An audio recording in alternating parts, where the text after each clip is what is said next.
जब से कान्हा का जन्म हुआ है ना, मैं तब से देख रही हूँ, तब से हम पे कोई भी संकट आती है ना, तो अचानक से कोई अपरिचित हमारी सहायता करने आ जाते हैं और जाते समय कान्हा की आज्ञा लेके जाते हैं और कभी कभी तो इसे प्रभु बोल के जाते हैं। बाबा संभालो। यशोदा, इस जानकी को चढ़ो है और विचित्र विचार तुम्हारे मन में है। अरे सब जानते हैं कि हमारा परिवार राजसी, तुम्हें पता ना चलता हो वो, पर हमारे कान्हा को सब राजकुमार ही समझते हैं देखकर, इसीलिए उसे सम्मान देने के लिए सब ऐसा ही करते हैं, और कोई बात ना है।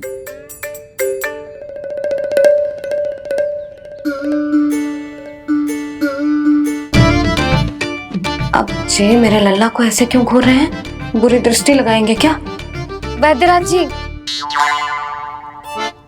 आपके सहायक तो गए,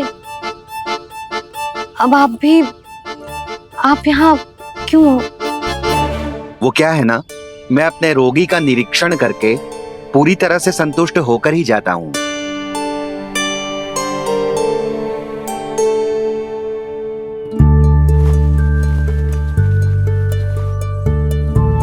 हाँ, संकेत तो अच्छे हैं, कल सुबह तक बिल्कुल ठीक हो जाएगी। धन्यवाद वैद्य जी।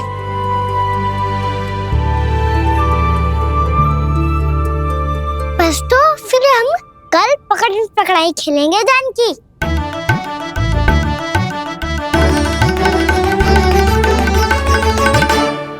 भानु, बंसी, जाकर उस क्षेत्र के चारों ओर बाड़ बनवा दो और वहां सूचना पट्ट भी लगा देना, ताकि जानकी के साथ जो हुआ है वो किसी और के साथ ना हो। शीघ्र जाओ। जी ठीक है।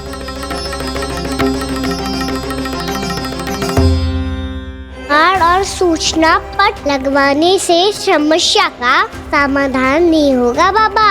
निर्दोष पशु सूचना पट देखकर भी कुछ समझ नहीं पाएंगे।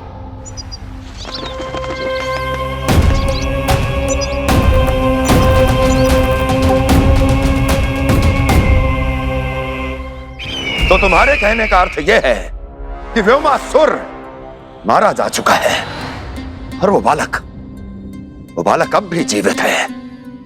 हाँ महाराज, मैंने गोप बालकों को कहते सुना था कि कृष्ण ने छलिया को मोक्ष दे दिया है, पर वृंदावन सुरक्षित नहीं है महाराज।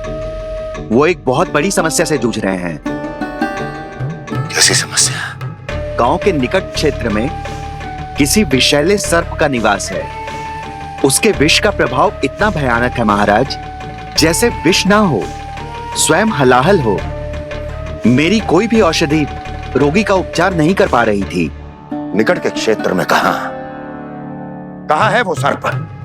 गोप मानते हैं कि वो सर्प गांव के निकट यमुना नदी के जल में रहता है। मुझे तो लगता है महाराज, ये कालिया नाग की कथा कोई किंवदंती या लोक श्रुति नहीं, एक सच्चाई है, एक विषैली सच्चाई।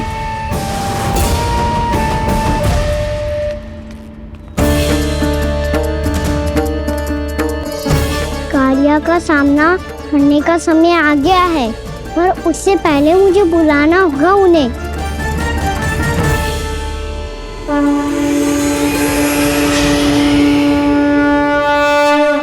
संसार के दारुण भय का नाश करने वाले, सभी कष्टों का हरण करने वाले, विश्व का समस्त ऐश्वर्य प्रदान करने वाले, कमल जैसे लोचन, मुख और चरणों वाले आजानुभूत श्री राम को मैं बार बार नमस्कार करता हूँ। आपदामपहर्तारं दातारं सर्व संपदाम लोकाभिरामं श्री रामं भूयो भूयो नमाम्यहम्। कागभूसोंडी कागभूसोंडी कागभूसोंडी। प्रभु क्षमा करें, मुझे जाना होगा।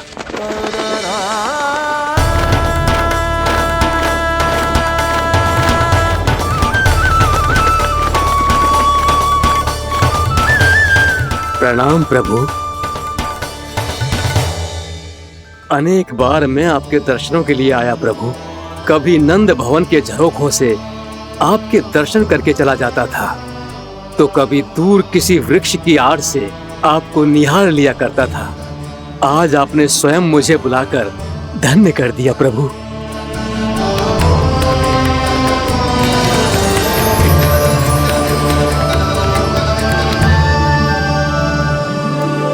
मैंने आपको यहाँ एक विशेष कारण से बुलाया है।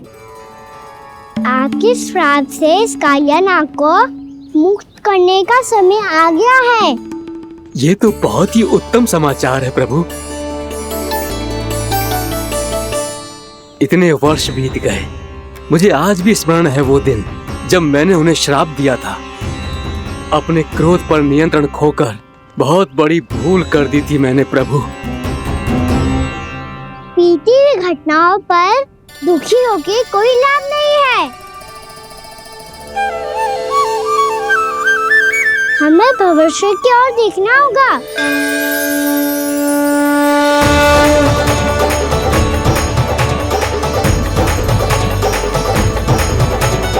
आदेश कीजिए प्रभु, क्या आज्ञा है आपकी? जब मैं कालिया नाग का सामना करने जाऊं, तो आप यहीं रहेगा। आपको अपने आप पता चल जाएगा कि कब क्या करना है। और हाँ, लौटते जाते समय नारद मुनि से कहिएगा, वो आकर मुझसे भेंट करे। अवश्य प्रभु, प्रणाम। क्या इसने सच्ची में देवर्षि नारद को बुलाया है? नारायण नारायण, आपको संदेश भेजने की आवश्यकता नहीं थी। आप स्मरण करते और मैं चला आता। तुम्हारा कल्याण हो नारद।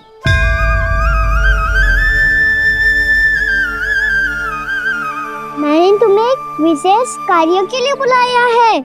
आज्ञा दीजिए प्रभु। तुम्हें एक बार फिर कंस से भेंट करनी होगी। विचार कीजिए महाराज, क्या आप बिना किसी शंका के कह सकते हैं कि कौन सी पंखुड़ी पहली है और कौन सी आठवीं? उस दुष्ट से भेंट करना स्वयं कीचड़ में उतरने के समान है प्रभु। कमल पुष्प प्राप्त करना हो तो कीचड़ में उतरना पड़ता है नारद। आपका आदेश तो मैं स्वप्न में भी नहीं टाल सकता प्रभु। कंस कालिया नाग के बारे में जान गया है, पर वो उसका सामना करने का साहस नहीं कर पाएगा। मैं आतुर हूँ प्राप्ति, मूर्ख नहीं। मेरी बुद्धि फिर नहीं गई है। मैं स्वयं उस कालिया जैसे महाविषैले सर्प के सामने खड़ा हो जाऊं और अपने ही काल को आमंत्रित कर लूं। तो फिर अपने लाभ के लिए उसका प्रयोग करने का कोई और उपाय सोचिए स्वामी।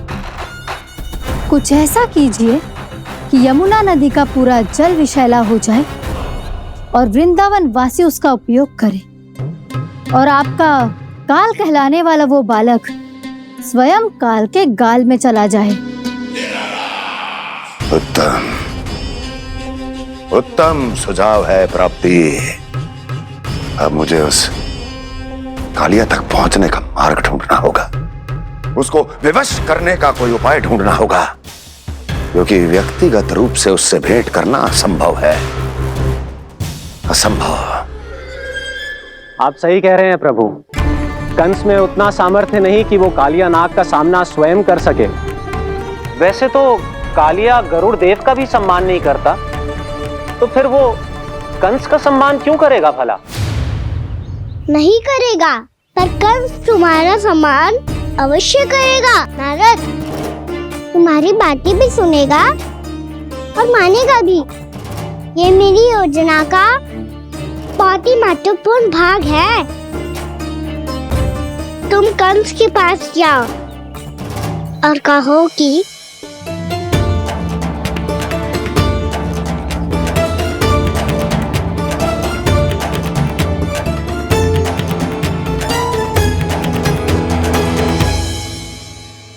संतान अपने माता पिता को तीर्थ का सौभाग्य दिलाती, और मेरा लल्ला कितना महान कि उसने हमारे घर को ही तीर्थ बना दिया।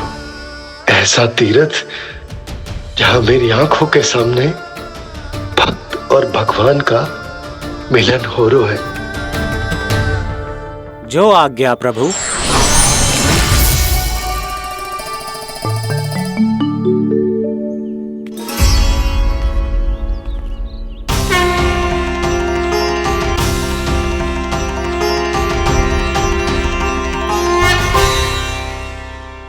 बाबा कान्हा, ये सब क्या चल रहा है? पहले काग भुसुंडी जी और फिर जे नारद जी। क्या योजना बना रहे हो तुम? कान्हा, बता ना लल्ला, क्या सोच रहे तू? कान्हा देख, अगर तुझे अपने बाबा को ना बताना हो ना, तो अपने भक्त को बता दे। क्या सोच रहे हो लल्ला? क्या करने वाले हो आप?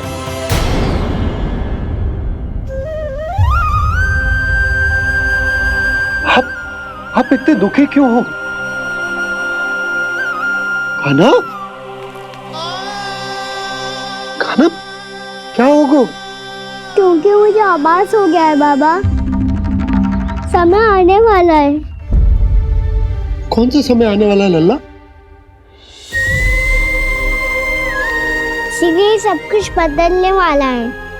भैया को मेरा सत्य पता चल जाएगा बाबा।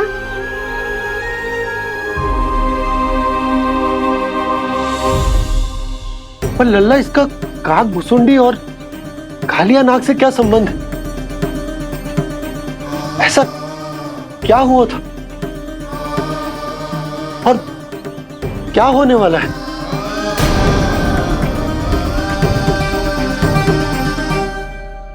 जो होने वाला है बाबा, उसका संबंध उससे है जो सैकड़ों वर्ष पहले हुआ था।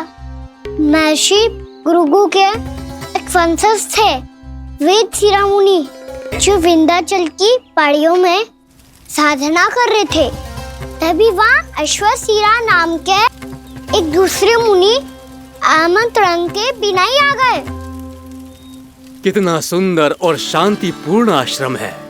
यहाँ प्रभु की साधना करने में बहुत आनंद आएगा। शीघ्र ही अश्वशिरा मुनि उपस्थिति के कारण होने वाले व्यवधान से बाध्य होकर वेद शिरोमणि ने अपनी आंखें खोली। कौन हो तुम और यहाँ क्या कर रहे हो? आपके आश्रम में बहुत शांति है मुनिवर। साधना करने के लिए बहुत ही उत्तम स्थान है ये। मैं चाहता हूँ कि मैं भी यहाँ। आप यहाँ साधना करना चाहते हैं, लेकिन इतना भी नहीं जानते कि किसी के आश्रम में प्रवेश करने से पहले उसकी आज्ञा लेनी चाहिए। आप ये भी नहीं जानते कि यदि कोई यज्ञ कर रहा हो तो बिना अनुमति के वहाँ प्रवेश करने से उसकी यज्ञ साधना भंग हो सकती है। आप क्या साधना करेंगे मुनि? आप तो साधना के योग्य ही नहीं हैं। इतना अपमान! एक मुनि के मुख से इतने कड़वे शब्द शोभा नहीं देते। मैं तुम्हें श्राप देता हूँ, जितनी विषैली तुम्हारी जिह्वा है उतने ही विषैले सर्प बन जाओ तुम। और ऐसा सर्प जो सांस भी ले तो निकट का वातावरण दूषित हो जाए। तुम्हारे इस दुस्साहस के लिए मैं तुम्हें श्राप देता हूँ कि तुम अभी इसी क्षण कौवा बन जाओ, और ऐसा कौवा जो कांव कांव करके अनर्गल प्रलाप करता रहे।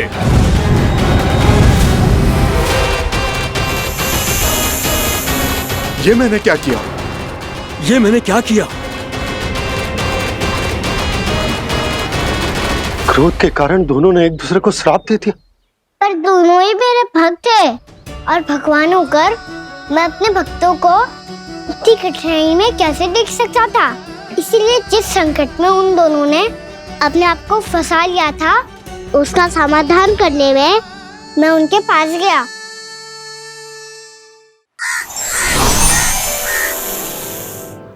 देखिए ना प्रभु, ये क्या हो गया हमसे? हमारी रक्षा कीजिए प्रभु, मार्ग दिखाइए हमें। क्रोध पर नियंत्रण ना होने के कारण आप दोनों ने एक दूसरे को बहुत ही भीषण संकट में डाल दिया है। अब दोनों ही तपस्वी, तप के बल से दिए गए आपके श्राप को लौटाना भी संभव नहीं है। प्रभु कोई तो उपाय होगा, हम आपके शरण में हैं प्रभु। अपराध तो हमसे हुआ है प्रभु, पर अब आपसे ही आशा है। कुछ ऐसा कीजिए भक्त वत्सल, जिससे हम दोनों के श्राप का प्रभाव कुछ कम हो जाए।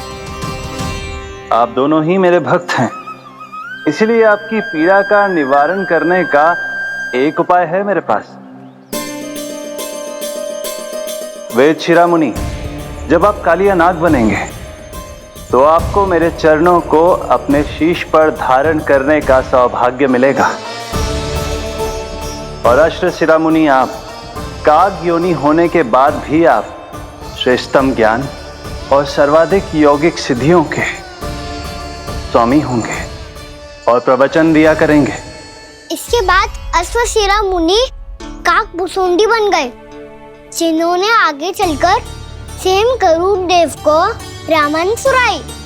और मुनि वेदशिरा, महर्षि कश्यप और देवी कत्रियों के पुत्र कालियानाग बनकर जल में, और अब वही कालियानाग जमराज्य में, जिनके कारण जानकी के प्राण लगभग चले ही गए थे। अब कालियानाग को उचित स्थान पर भेजने का समय आ गया है बाबा। पर ये तो अच्छी बात है कान्हा, वेदशिरा मुनि को दिया हुआ तुम्हारा वचन भी पूरा हो जाएगा, जमुना जी की शुद्धि भी हो जाएगी। इस सब के बाद भी तुम दुखी क्यों हो? क्योंकि इसके बाद मैया के सामने मेरा रहस्य खुल जाएगा बाबा। उन्हें पता चल जाएगा कि उनका बालक कोई साधारण बालक ना है। भविष्य में जो होने वाला है उसे सबके सामने घटने से रोकना मेरे लिए भी संभव ना होगा। मैया को सब पता चल जाएगा। क्या पता चल जाएगा रे मुझे?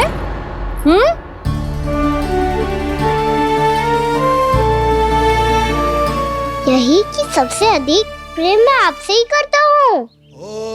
अब बस भी कर, चलो भोजन के लिए बुलाने आई थी तुम दोनों को। भूखा थोड़े ना रहने दूंगी अपने लल्ला को, मेरा लल्ला दुर्बल हो जाएगा ना। आप खिलाओगे तो ही खाऊंगा। हाँ ठीक है, मैं ही खिलाऊंगी। अब चल, आओ जी चल।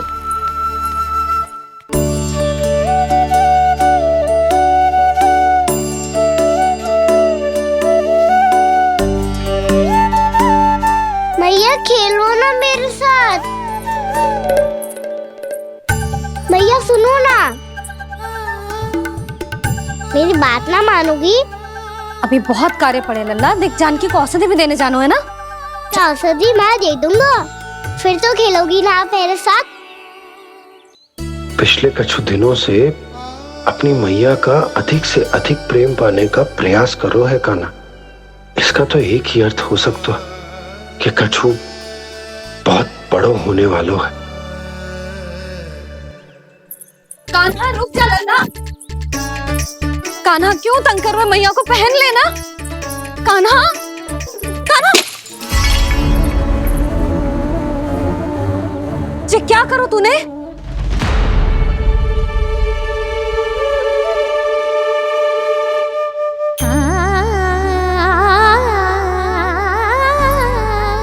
अच्छा ठीक है, अब मुंह लटकाने की आवश्यकता ना है। ये ले।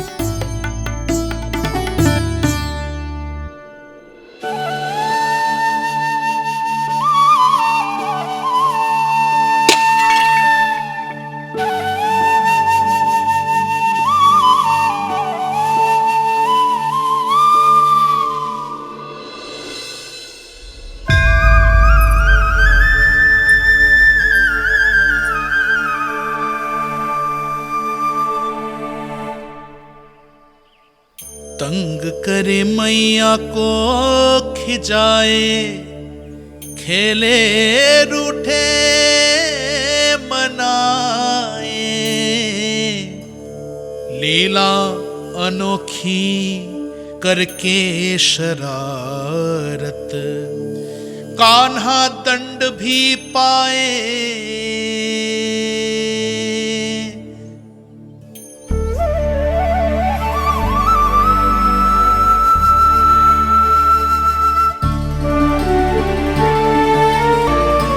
रूठना मनाना, खेलना खिलाना, पहले शरारत करके क्रोध दिलाना और फिर क्षमा मांग लेना, ये सब जानबूझकर कर रो है कान्हा। जैसे जीवन भर के लिए अपनी मैया की ममता को अपने हृदय में समेट कर रखना चाहते हो। कैसे कैसे करूं उस कालिया से मित्रता, कैसे करूं उसका उपयोग?